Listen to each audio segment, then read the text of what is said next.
Hello dear students, today we are going to discuss the one word question answers from chapter number 13, Antarctica. So before starting the lesson, it's time to take the pledge.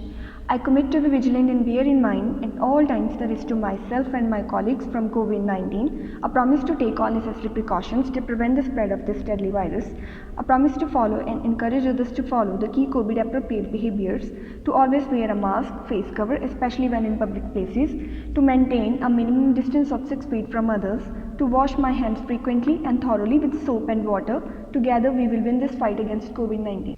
So dear students, please open today's written assignment.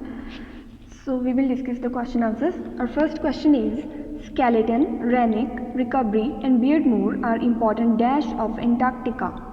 तो renic, skeleton, recovery and Beardmore ये Antarctica के लिए क्यों important है और ये क्या है? ये ग्लेशियर्स हैं. These are important glaciers of Antarctica. Let's find this in book.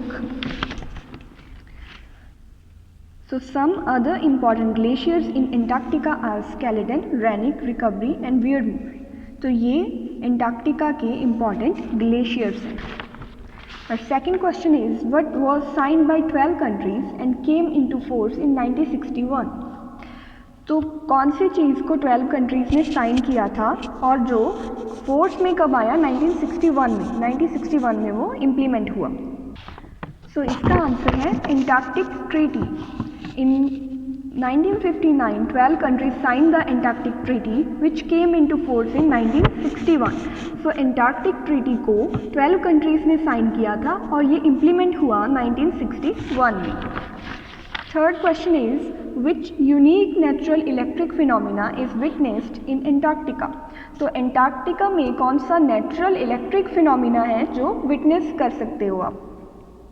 तो a unique natural electric phenomena called aurora australis, commonly known as the southern lights, is witnessed here. तो वहाँ पे जो एक नेचुरल इलेक्ट्रिक फिनोमिना है जो आप witness कर सकते हो वो है अरोरा ऑस्ट्रालिस. और इसको आप देख भी सकते हो कि यहाँ पे लाइट आपको ऐसे दिखाई देगी. अंटार्कटिका में एक इलेक्ट्रिक फिनोमिना होता है जिसकी वजह से आसमान में ऐसे लाइट दिखाई देती है, उसको बोलते हैं Arora ऑस्ट्रालिस. So its answer is Aurora Australis. Fourth question is, which is the longest mountain range in Antarctica? Antarctica की longest mountain range कौन सी है? Trans-Antarctic Mountains. Fifth question is, which ocean surrounds Antarctica on all sides? तो Antarctica को चारों तरफ से कौन सा ओशन सराउंड करके रखता है? Southern Ocean. You can find it here. It is surrounded by the Southern Ocean on all sides. तो जो अंटार्कटिका है वो Southern Ocean से चारों ओर से घिरा हुआ है. Next question is, how many types of birds are found in Antarctic Sea? तो Antarctic Sea में कितने तरह के birds आपको मिल सकते हैं? About 40. So about 40 type of birds are found near the edges of Antarctica. Antarctica के पास में 40 types of birds आपको मिल सकते हैं. Now, into which lake does the Onyx River flows? Onyx River किस river में जाके मिलती है? Lake Wanda में.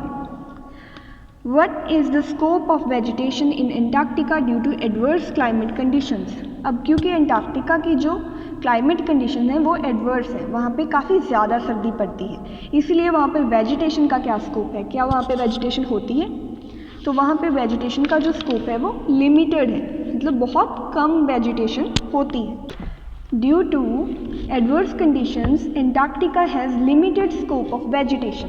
तो एडवर्स क्लाइमेट कंडीशन की वजह से वहाँ पे जो वेजिटेशन का स्कोप है वो लिमिटेड है, मतलब कोई फसल ही वहाँ पे हो सकती है. फ्यू स्पीसीज़ ही वहाँ पे होती हैं, जैसे मॉसेस होगी, एल्गी होगी, वैसी चीज़ें ही वहाँ पे ग्रो करती हैं.